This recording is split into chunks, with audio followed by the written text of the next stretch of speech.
He's a senior research scientist and breast surgeon at the California Medical Center, which is in San Francisco. Dr. Goodson studies the interactions between environmental chemicals and the development of cancer, techniques to improve breast examinations and lobectomies, and quality assurance for timely diagnosis for breast cancer and the growth rates of disease. We asked Dr. Goodson to join us today because of his participation in a really interesting study that was launched a couple years ago that really did look into this question about, so we know cancer at high doses, exposures at high doses might be related to cancer, but what about low doses? And what about this idea of multiple exposures at once, dealing with this kind of mechanism of cancer as we understand it? How does this change our perception of risk and about the needs for new kinds of interventions, and moreover, maybe how we test chemicals? So with that, I'm going to give it over to Dr. Goodson. Very good. My topic, east of Halifax, is there a perfect storm of chemicals? First of all, special appreciation to my colleague and collaborator, Shanaz Derki, without whom none of my work would be possible, and I have no financial disclosures. So, story this morning. Let's go back to a book published last year called The Poison Squad. If you haven't read it, it's well worth your time if you're interested in chemicals and the environment. It relates the work of the United States Department of Agriculture under Harvey Washington Wiley. And they were analyzing food and looking at a variety of things, and they found that most food that was sold commercially in any package sense had a variety of chemicals, borax, copper, formaldehyde, benzoic acid, salicylates, et cetera, that were the preservatives that allowed food to be put in containers. And in the late 19th century, for example, a recipe for ketchup might include tomato scraps, pumpkin rind, vinegar, salt, cayenne pepper, red dye, and benzoic acid in rather remarkable amounts. So we were in the middle of a lot of chemicals. Now, by the middle of the 20th century, the New York Academy of Sciences took this on and said, the future world is going to be supported by chemicals. And their president of the New York Academy of Sciences wrote this book. And the Art Deco picture is so perfect, it shows chemistry holding up the entire world. And from a breast cancer surgeon and a bit of a feminist, I noticed that the woman's job is to hold up the man. So anyway, we need to sort of move forward. But one of the most important things that happened at about that time was this work. Has anybody ever heard of Edward Charles Dodds? Not a hand in the room. He's one of the most important persons in this entire study. Edward Charles Dodds was a laboratory doctor at Middlesex Hospital in London, and he made the observation that as they discovered the structure of estradiol, which was worked out about 1932, that there were not only estradiol, there were 5 separate chemicals that were found in nature that had exactly the same effect. So he said, what happens if you start looking at a bunch of different chemicals? And he and his colleague, Dr. Lawson, who will come up in the next slide, they started looking at chemicals and exposing mice to chemicals. Now, there's an important part of this. They looked at all sorts of things. They even actually looked at diesel fuel. But one of the things that they did, and what's the most important part about this, sort of thinking about this study, their endpoint was to have mice from which they had removed the ovaries. They put the chemical in the mice, and then they looked at whether or not you got keratinization or sort of maturation of the lining of the vagina, which is a very specific estrogen-driven process. And the reason that's important, I'll show you a couple of slides later, is because that endpoint was really the marker of what was really the problems to come. Now, these guys were really pretty bright guys, and they looked at a variety of things. The single chemical that they found was the simplest chemical that worked as an estrogen was dihydrodiphenyl. There's 2 benzene rings stuck together. That's a pretty simple chemistry problem. You could actually probably get that from a high school chemistry student. They modified that, or actually they didn't modify it. Bisphenol A had been developed about, I think in the late 1890s, so about 40, 50 years earlier, and they discovered that that also worked as an estrogen. And then what I think is absolutely pure brilliance, they looked at the 2D known structure of estradiol, looked at bisphenol A and said, if we juggle the part in the middle, if we add a few more carbon atoms in here, we're going to have something that on paper looks more like estradiol. And in fact, what they invented was diethylstilbestrol, which is to this date the most powerful estrogen known for anybody. It is the most powerful chemistry. Diethylstilbestrol has a very checkered history. First of all, it was not developed to do anything with women or the breast. It was developed to treat metastatic prostate cancer. It was for that work that Dodds was given a knighthood in 1961. And for 50 years, it was the mainstay drug for treating metastatic prostate cancer. A guy has prostate cancer that's metastatic, you give him a lot of hormones and it makes it stop growing. Unfortunately, the Smiths, father-son combination in Boston, advocated that it be used to prevent miscarriage. It was probably 20 years later before it was found that it doesn't actually prevent miscarriage. Unfortunately, in the process, a lot of women got DES during pregnancy. And in the 70s, we had a lot of young women starting to show up with clear cell carcinoma of the vagina. Now, clear cell carcinoma of the vagina was had been heard of before, but the guy, I can't remember his name right now, the guy that first described this described 7 cases he'd seen in a year and a half in Boston. He said something is going on here, and they related it. The important part about this, the most important part in this story, is that the effect on the vagina, that was why the chemical was chosen in the first place. And they weren't smart enough, and I don't blame Dodds for not being smart enough, but the information that something was going to happen bad in the future was there in how they selected the chemical in the first place. And so you don't always have to look at cancer to find out things that are going to tell you something about cancer in the future.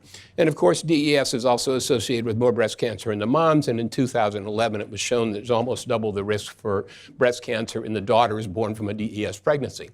Well, fast forward 50 years, you come to what I refer to as the 2-ton salmon study. This was the brainchild of David Carpenter. Heitz is the first author on the paper, but David's the brains behind it. And what they did is they collected 2 sons of salmon around the world that was being sold commercially, and they looked at farm-fed versus wild salmon. And there are 2 important parts on this slide. First of all, the red bars, which is a farm-fed salmon, all have more contaminants than the green bars, which is a wild salmon. And then the second part of it is, except for Mirex at the very top, all of the wild salmon had contamination too. So no matter what we're doing, we are ingesting a whole bunch of chemicals all the time. Now, what happened about that time over, sort of the turn of the century, and you look at this, and a little while ago we were shown this picture, and there was in fact an increase in breast. I don't know all cancer, I know breast cancer pretty well, and there was an increase in breast cancer. And it went up basically about 25% between the 1970s here at the beginning, and peaked at around 2000, dropped a tad bit, and actually has stayed very stable at about 125 to 130 cases per 100,000 of invasive breast cancer a year, clear out to 2015 was the year for which data is most recently available. And then you have this little squibble across the bottom, that's male breast cancer. Remember that, because we're coming back to that. So this has been blamed, as we were told, on obesity, alcohol, sedentary lifestyle, overdiagnosis with excessive mammogram screening, hormone therapy at menopause, deferred childbirth, not nursing babies. There's a whole lot of things, most of which are blaming the patient. But let's take that apart a little bit. First of all, as the predecessor just told you, Dahl and Pito wrote a paper in 1981 in which they said that the increased risk of breast cancer between 1950 and 1980 was due to obesity, alcohol, inactivity, and overdiagnosis. They've already played that card. And it's a little hard. One of the beauties of this is from the Dahl and Pito monograph, but more importantly, the beauties of PowerPoint is I can adjust the x-axis and the y-axis and make this be one continuous curve. And what you have is basically there is a continuous increase in breast cancer, peaks about the year 2000, drops a little bit, and then settles in at a point almost double what it was in 1950. And you can actually go back here to 1937. Just before the war was the first effort to try to do a cancer incidence in the United States. The 5-year follow-up was 1942. Everything was fouled up for several years, and it picked up again about 1950. So what you're left with is I find it hard to believe. I'll buy that obesity and alcohol and inactivity are important factors. And every patient who walks into my office on their second visit and thereafter, they know I'm going to ask them how much alcohol they drink, how much exercise they get, and look at their weight. Those are important factors, but they're not the only factors. I don't think they can explain what's approximately a doubling of breast cancer. Next question, are we overdiagnosing cancer? If we're overdiagnosing cancer, the reason we talk about overdiagnosing cancer is if you do an autopsy series of forensic autopsies, women killed in car wrecks or something like that, you will find undiagnosed breast cancer. And the theory is that we're just picking those up. They were irrelevant. They weren't ever going to do anything. But if that's the case, if we are really picking up all the irrelevant cancers, then the percentage of autopsies that have cancers that were not previously identified should go down. And in fact, the percentage of autopsies that have cancers has gone from somewhere about 0.3, bump the letter, 0.3, and in the era mammography is actually higher. So it's a little hard to argue that we've done some sort of process of identifying unknown cancers when we in fact are seeing more of the unknown cancers. Next issue, cancer occurs earlier with the same risk factors. This is Mary Claire King. She first made the observation. It's been confirmed by others. If you were born before 1940 and carry a BRCA 1 or 2 mutation, you have a horrible risk of getting cancer, and you get to that point at about 80 years in life. If you were born after 1940, which means that you were growing up in a world that's starting at your 5th birthday or earlier, remembering that DDT was a war secret, but in 1945 it started being sprayed all over the country, you grew up with a lot of chemicals, and your risk of getting breast cancer is moved forward in life. This has been confirmed in a study from MD Anderson, and it's also been confirmed with PALB2, which is even more frightening, where the relative risk for getting breast cancer and if we're born after 1950 is about relative risk of about 6. It's really crazy. But this is my second most important slide. The first most important slide was what Dodds discovered. This is the other slide that nobody talks about. This is a little squiggled blue line across the bottom, expanded and drawn out through 2015, the latest year for which data is available. This is male breast cancer. And male breast cancer has gone up at the same rate as female breast cancer. So you can't blame that on hormone replacement therapy. You can't blame that on deferred childbirth. You can't blame that on finding irrelevant cancers by screening for sure. You can't blame it on not nursing the children. Now, I think there may be some factor of obesity or alcohol or sedentary lifestyle, but I think this supports very strongly those of us who are concerned about the chemicals in which we live. Now, this comes to the Halifax meeting. The Halifax meeting, and the question to ask is there a perfect storm of chemicals? The reason I chose that analogy is because at the end of the first day of the conference, I was standing at the side of the harbor. It was a beautiful day. This cruise ship sails out, and I'm thinking, it's going into the North Atlantic. That's really brave. And then I realized that what cruise ships do, the reason they'd get away with it is they have the best radar and weather forecasting. If there's a storm here, they're over here. And every once in a while, a cruise ship will be off course or something will happen. They get caught off guard, and you see all the pictures on YouTube of people bouncing around in the waves. But for by and large, cruise ships run away from storms. So this is Leroy Lowe. Leroy's a great guy. If you Google NIEHS August 25th, 2015, you can find his talk. He's an entertaining guy. But he wondered whether instead of starting with cancer, you can start with the hallmarks of cancer and work forward from that.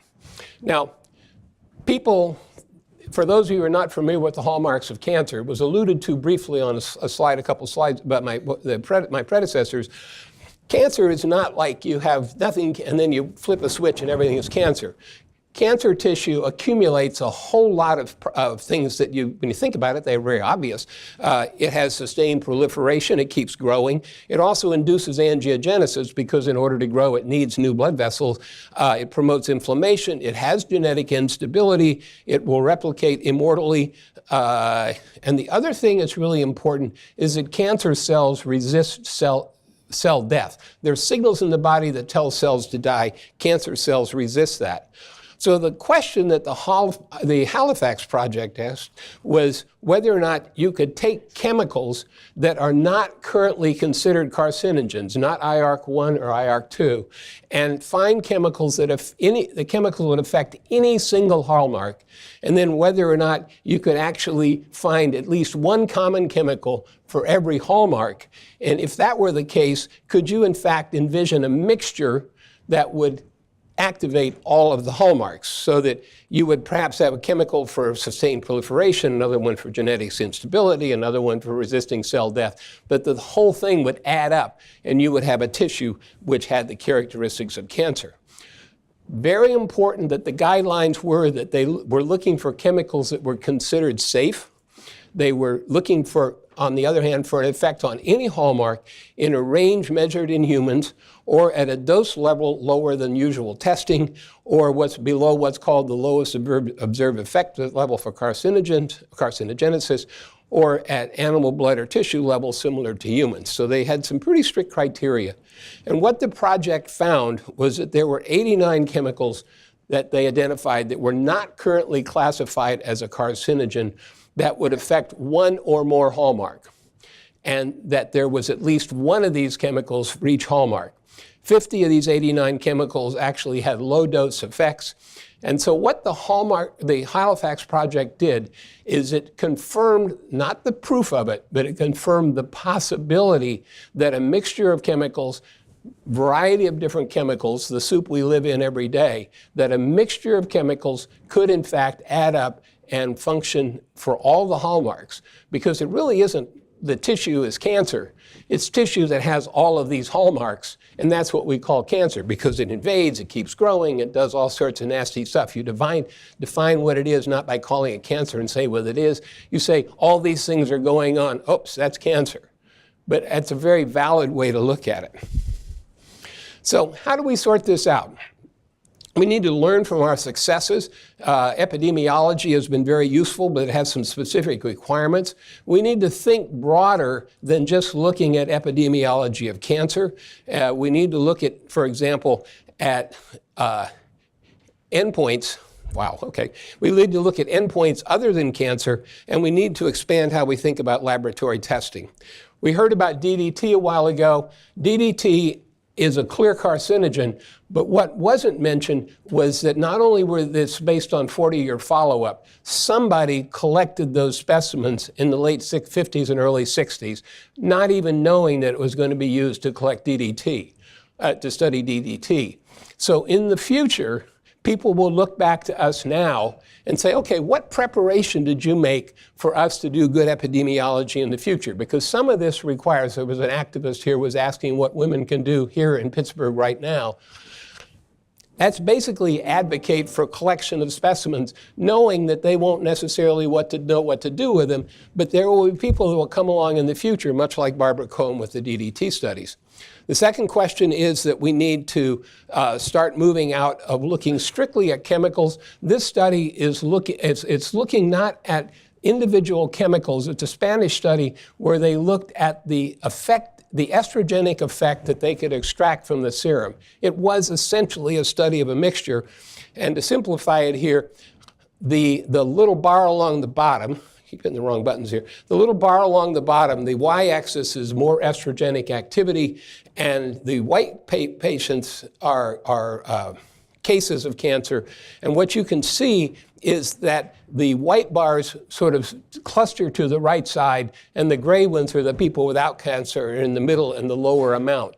And so what you can show is, I can't tell you which chemical, but I can tell you the estrogenic effect of the mixture of organohalogens and xenoestrogens is higher in women with breast cancer.